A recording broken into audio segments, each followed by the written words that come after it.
Give a little update on what I'm working on right now. This is the van's passenger side lower control arm, which I just got done extending by an inch. So this is where I cut it and extended it. So this cut line came down this way and came right down in here. So it's all boxed back in, and then I got these big gussets on the side here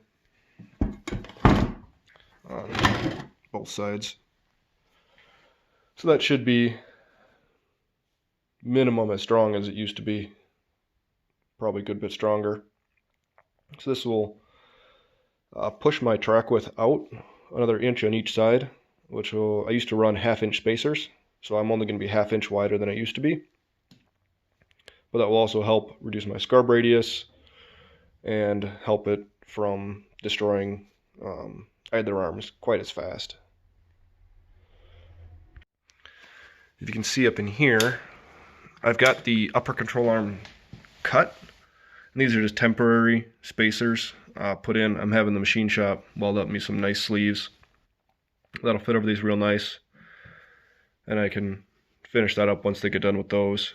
So I want 3/4 inches longer on the upper. That's to make so that my cam adjusters up here, so that way they should be in the middle of the travel to get the camper correct. I was pushing my limits of my adjusters before, so by going a little longer on the bottom than I go on the top, that'll help fix that. I think since this sleeve right here is going to be bigger than what this temporary one, I'm going to probably have to cut into this bump stop right here so to get my full droop out of it. And I had it mocked up earlier, and I was getting a full 10.5 inches of travel from full droop to full compression, from bump stop to bump stop, which I think I was running maybe 6 inches stock before I did any mods to it, so I'm pretty happy with that. The shock, I'm going to probably get new ones, but same ones. With where I put that shock mount on the control arm, those shocks are long enough. Those are good to go. I haven't run a sway bar in 5 years. I'll probably finally remove that bracket off there. The other thing I'm going to be doing is I'm going to be moving this diff down either an inch or an inch and a half, haven't decided yet. And that's to help out with my CV axle angle, because where I come off here and I come down to my knuckle, it's a relatively steep angle. I'll jump around the other side and I can show you.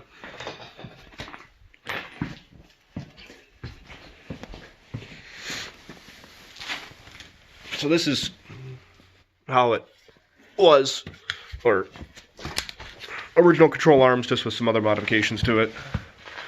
You can see this boot is long gone. The bearings are actually fine, it's just the boot's destroyed.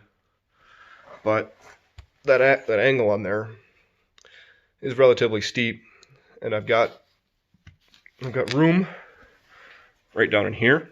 So if I bring this side down, I'll still clear over here. So I'll help out with that angle. And I'm waiting to take this side apart till I get that side done, so I can always refer back to original stuff. And then once I finish that, then I'll come over here and pull this side off. I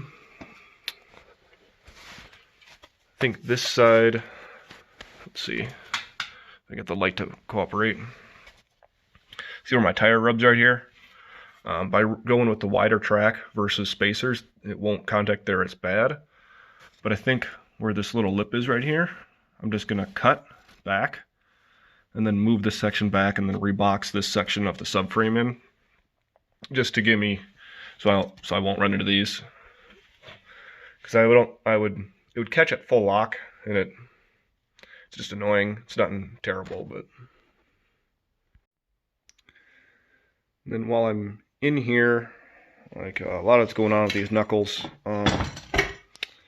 replacing upper and lower control arms while I'm in upper and lower ball joints. The wheel bearings are good. I'm gonna swap these studs back out. These are I mean, these are 1.5 inches longer than stock, but if I don't have the wheel spacers on, I can't put the caps back on. And so I think I'm just going to press these out and put stock length ones back in because I won't need to run the spacers anymore. So I can kind of show you a bit of the van sits in here. It's actually too tall to fit through the door. I have to lower my torsion bars as well as deflate the rear tires in order to get it to clear. Because when it's sitting at full ride height, it's like 7'2", and they're standard 7-foot garage doors. But and the other thing that I have to do is messing with my torsion keys, because since the torsion bars are a constant spring rate, or how easy they twist, since I'm moving my point out from my pivot, I'm increasing the length of that lever. So it's effectively going to make it a softer spring, because it's going to have more leverage on that. So how these work is, let's see, do I have the bolt? So this sits in these are both in the cross member. So there's a bolt that runs through here and pushes up on here. So the higher that bolt pushes it, the more preload it puts on this. And that's how you can adjust how high the front of a GM IFS sits. Now, I was basically running with the stock bolt maxed out. And now by running it softer, I'm actually, by extending it, makes it softer, it's actually going to lower the front. So I have to put more preload on it. So I have to get a longer bolt, basically to rotate this up slightly higher. Not much. Small changes on here makes big changes on the van. So that just needs to be a little bit longer than stock. And that should be able to give me my same ride height that I was at before, which is about a 7-inch lift. And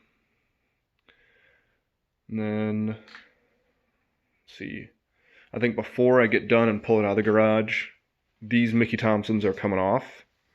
I got no problem with them. I like them.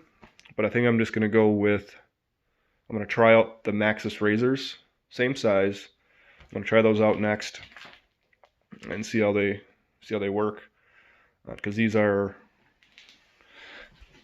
they're like one of 3 brands that actually make this size of tire. Because this is a 32 by 11.5 R15, which is not very common. Usually you got your 31s and your 33s.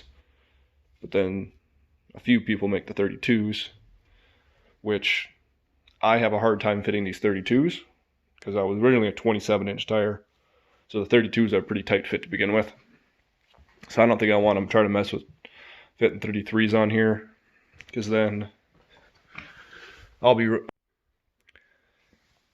Alright, so I ran out of storage, but I rambled on a little bit more about what I'll have to cut out, which doesn't matter because I'm not going to do it. I'm happy with my 32-inch tires. I don't break CV axles and I don't break rear axles, so I'm sticking with that for now. Anyways, that's where the van sits for now. Hopefully it's going to be out of here in not too long, because I got some other people's vehicles that they want me to have in this spot, and obviously I can't get it out right now. It'll be a little bit before that happens. But got some more fab work to do while I wait on the last few parts to come in, and then it'll be just kind of going to town on finishing welding and assembling. Anyways,